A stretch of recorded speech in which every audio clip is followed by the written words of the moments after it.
Hello friends, आज हम लोग देखने वाले हैं कि जो HVDC ट्रांसमिशन लाइन में जो DC लिंक्स यूज होते हैं आपके मोनोपोलर, बाईपोलर और होमोपोलर, वो क्या होते हैं, कैसे वर्क करते हैं। चलिए इसको समझते हैं। देखिए, अगर पावर ट्रांसमिशन में हमें पावर ट्रांसमिशन की कास्ट और डिस्टेंस में एक रिलेशन देखना है, तो हम इसको देखते हैं कि जो कॉस्ट होती है एसी एसी की कास्ट जो होती है वो डिस्टेंस बढ़ने के साथ जो है वो बढ़ती जाती है, और डीसी पावर की जो कॉस्ट होती है वो एक फिक्स कॉस्ट होती है, और डिस्टेंस बढ़ने के साथ ये डीसी की कॉस्ट नहीं बढ़ती।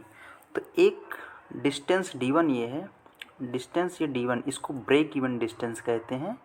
ब्रेक इवन डिस्टेंस, इस डिस्टेंस के पहले तक क्या होता है, इस डिस्टेंस के पहले तक एसी पावर ट्रांसमिशन कॉस्ट वो कम होती है डीसी की अपेक्षा। लेकिन इस डिस्टेंस के बाद एसी पावर ट्रांसमिशन कॉस्ट बढ़ती जाती है, और डीसी की जो है वो तो पहले से ही फिक्स।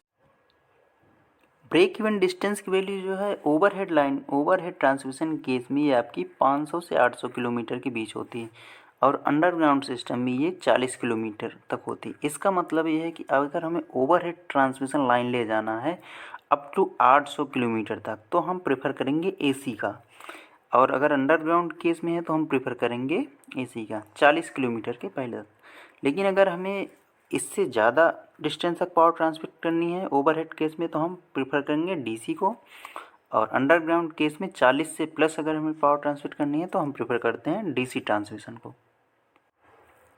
देखिए, अगर हमें पावर को ट्रांसफ़र करना है अप टू 500 या 800 किलोमीटर के ऊपर जो है ओवरहेड के केस में, तो हम लोग प्रेफर करते हैं डीसी सिस्टम को। तो देखिए, पावर का जो जनरेशन होता है वो तो होता है 3 फेज एसी, क्योंकि एसी पे पावर को जनरेट करना ज़्यादा इकोनॉमिकल होता है। इसीलिए हम एसी पावर को पहले हम एक रेक्टिफायर की जो है मदद से पहले उसको हम डीसी में कन्वर्ट करते हैं।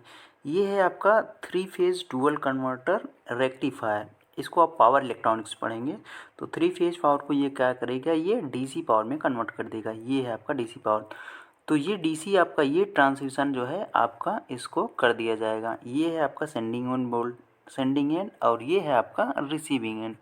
तो ये आपकी जो ट्रांसमिशन लाइन है यही है आपकी 500 से 800 किलोमीटर के ऊपर की ट्रांसमिशन लाइन।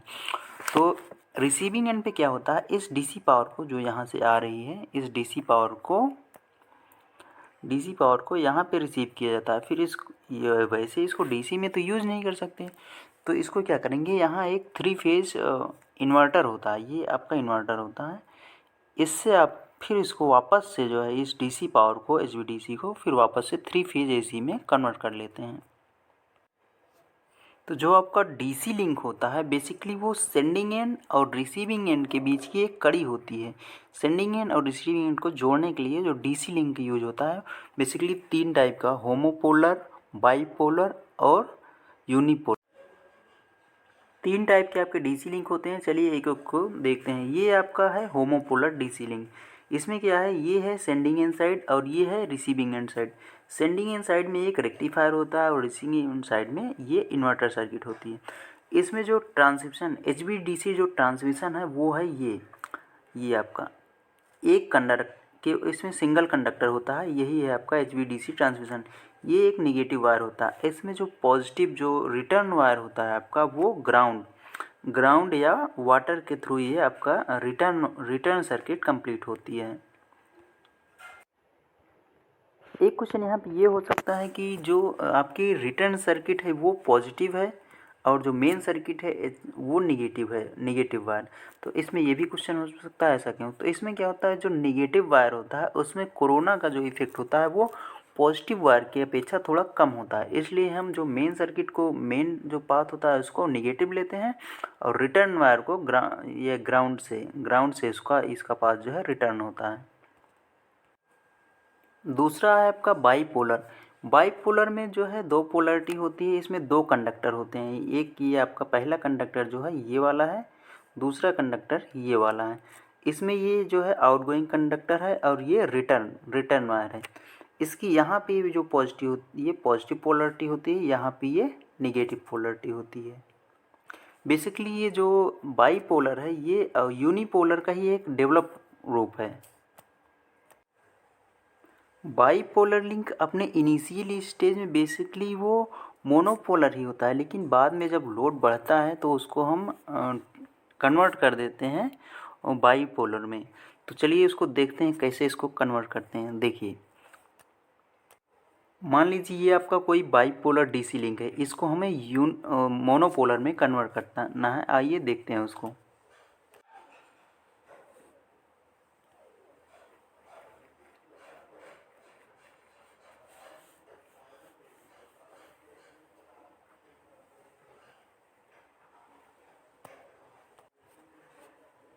देखिए, ये सर्किट जो है अभी आपकी जो बाईपोलर थी वो कन्वर्ट हो गई एक मोनोपोलर सर्किट में। तो देखिए, ये आपका हो गया सिंगल कंडक्टर, और ये पॉजिटिव कंडक्टर, ये निगेटिव, और ये ग्राउंड रिटर्न। नेक्स्ट टॉपिक है आपका होमोपोलर।